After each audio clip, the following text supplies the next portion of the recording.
Mainit po na pinag-uusapan sa social media ngayon etong relasyon di umano na etong si Garma at si Digong. Mahilig daw kasi sa mga babaeng in uniform etong si Digong. Meron siyang pahayag dati tungkol dyan. Sabi dito, masarap kasing makipagniig daw sa naka-uniforming babae. Kung yan man ay totoo na nanggaling sa bibig ni Digong. Pero yun nga, naging jowa nga daw niya itong si Rowena Garma.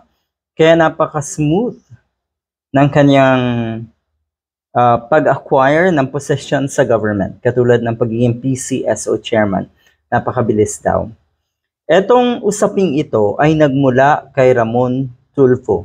Kung naalala niyo po, mangyak-ngyak etong si Garma dahil siya ay na-contempt. At meron nga daw siyang anak na naghihintay sa kanya. Anak daw na may kapansanan na ilang beses na daw nag-attempt na mag-suicide. So yun, ito yung buong marites ko no, na itong si Ramon Tulfo. Pero marami pong mga netizens ang naniniwala dito nga sa revelasyon na ito na itong si Ramon Tulfo. Mag-shota yan.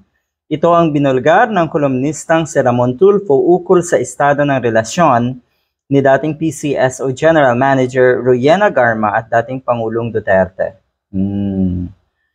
Bilis daw kasi ng mga promotion, makakuha ng pwesto sa gobyerno, lalo na po yung pagiging PCSO General Manager pala.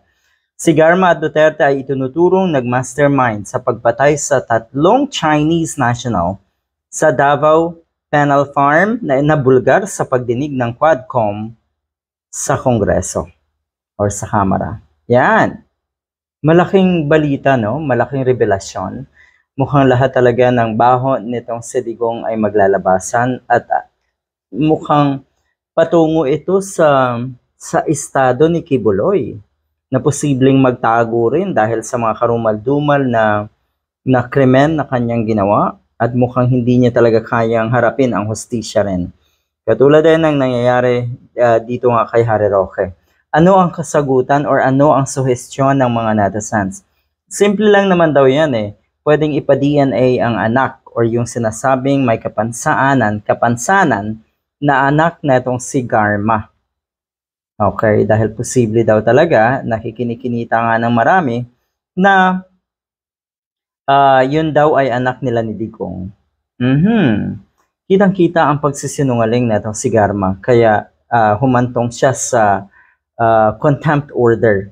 At yun na nga, doon nabisto na may anak daw na naghihintay, naungkat na ang lahat. At lumabas na nga itong si Ramon Tulfo para isiwalat ang totoong relasyon na netong dalawang ito.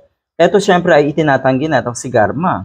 Talagang nagmamatigas itong si Garma at itinatanggi yung kanyang pagiging close di umano kay Digong ay hindi pala talaga close kasi talaga palang magkarelasyon. So hindi lang sila close na silang dalawa close, kundi magkarelasyon.